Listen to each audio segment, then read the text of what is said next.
트럼프 대통령은 러시아 정부가 조 바이든 대통령을 제재한 것에 대해서 이건 나쁜 이해 충돌이 드러날 수 있다라고 이야기했습니다. 바로 이 성명서가 오늘 나온 것인데요. 이 성명서 내용을 좀 잠깐 읽어드리겠습니다. 브레이킹 뉴스 해가지고 속보하고 나왔는데, 러시아는 방금 조 바이든을 제재했다. 그것은 끔찍한 일이지만 많은 면에서 바이든 가족이 왜 매우 부유한 전 모스크바 시장의 부인으로부터 350만 달러를 받았는지 이제 설명이 될 것이다. 대통령 후보 토론회에서 당시 팍스사 소속이었던 사회를 맡았던 크리스 윌리스는 그런 질문을 하지 못하게 했다. 그는 그것이 부적절하다고 말했다. 아마도 그것이 바이든이 러시아에 대해 매우 권총 빼드는 솜씨가 느렸던 이유일 것이다. 그것은 아마도 지금 완전히 그리고 마침내 드러날 정말 나쁜 이해 충돌이다. 뉴욕 포스트가 작년에 헌터 바이든과 관련된 회사가 모스크바 전 시장의 아내로부터 350만 달러를 받았다라고 보도한 적이 있었습니다. 2014년에 있었던 그 내부 거래, 그 의혹이 2020년 대통령 선거 운동 기간 동안 자주 제기가 됐었던 것도 저희가 기억을 합니다. 러시아에서 뭐 돈을 얼마를 받아서 부통령이 쓰는 전용기를 아들이 써가면서 그 돈을 그냥 미국으로 가지고 왔다. 세관 같은 것도 거치지 않고 그냥 무사통과로 막 가지고 들어오는 거죠. 부통령 전용기 타고 왔으니 뭐 누가 건드립니까? 바이든과 헌터 모두 화요일 러시아의 제재를 받았습니다. 좀 전에 전해드렸습니다. 또한 앤서니 블링컨 국무장관, 국방장관, 여러 장관들과 힐러리 클린턴, 도대체 힐러리 클린턴은 왜 들어가는지 모르겠어요. 러시아 타스 통신은 러시아 외무부가 이번 제재는 무엇보다도 러시아 연방 고위 관리들의 미국 입국을 금지한 전례 없는 일련의 제재에 대응한 것이다. 이렇게 보도했습니다.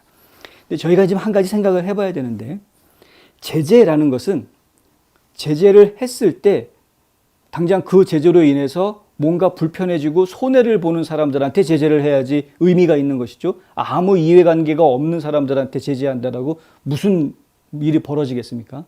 무슨 이해관계가 있는 사람한테 제재를 가해야 그것이 의미가 있는 제재가 되는 것이죠. 바꿔서 이야기하면은 조 바이든은 뭐 상징적인 국가 원수니까 그렇다 치더라도 헌터 바이든 같은 경우에는 뭐 우크라이나, 러시아, 중국 5만 군데에서 다리 걸쳐가지고 비즈니스를 했던 인물인 걸 저희가 다 알고 있습니다. 근데 결국에는 그러한 것들이 러시아의 제재로 인해서 헌터 바이든이 손해를 보는 입장을 만들어 버릴 수 있다는 것이죠. 바꿔서 이야기하면은 러시아의 이번 제재 발표에 헌터 바이든이라는 이름이 들어가 있다는 것은 헌터 바이든이 러시아와 내통해서 상당히 많은 이익을 챙기고 있었다라는 것을 보여주는 반증이다. 이렇게 이해할 수 있다는 겁니다. 마찬가지로 힐러리 클린턴도 마찬가지예요. 힐러리 클린턴도 본인은 트럼프가 러시아랑 내통했다고 막생 거짓말을 해댔지만, 하지만 정작 본인이 러시아와 내통하고 있었던 것을 이번에 간접적으로 보여준 것이다라고 저희는 볼 수 있다는 겁니다. 러시아와 무슨 모종의 관계가 있어가지고 거기에서 막 이익을 챙기고 있기 때문에 러시아에서 힐러리 클린턴 제재를 가하는 것 아니냐. 왜? 지금 현직에 있는 인물도 아니고요.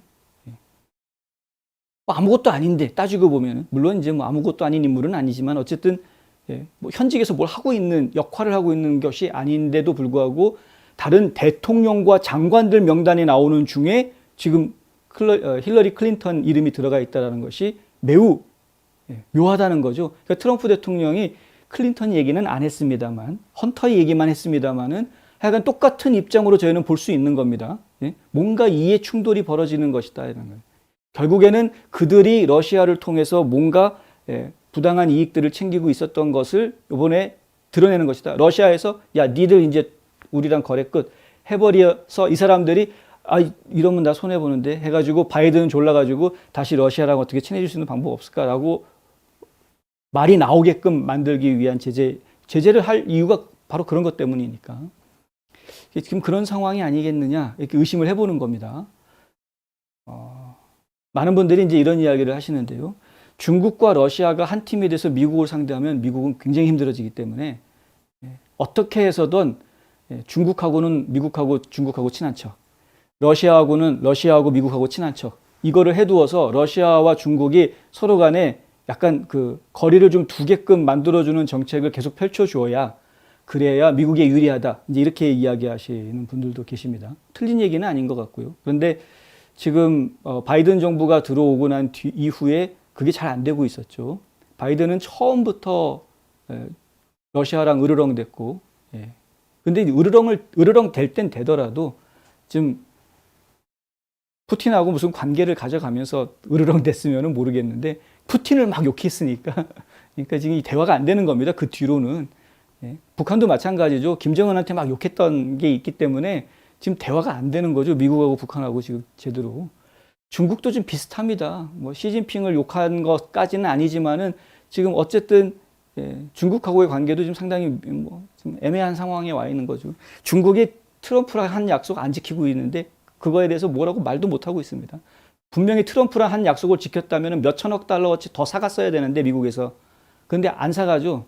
약속했던 만큼 안 사갑니다. 그런데 지금 바이든 행정부에서는 아무 소리 못 하고 있다. 중국한테.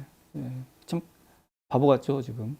그래서 결국에는 지금 미국이 상당히 궁지에 몰릴 수밖에 없는 상황으로 가고 있는데, 근데 마치 약점을 쥐고 있다는 것처럼 딱 꼭 집어가지고 바이든, 헌터, 힐러리 클린턴 이렇게 딱딱딱 이름들을 찍는 거를 보면은 이건 매우 묘하다.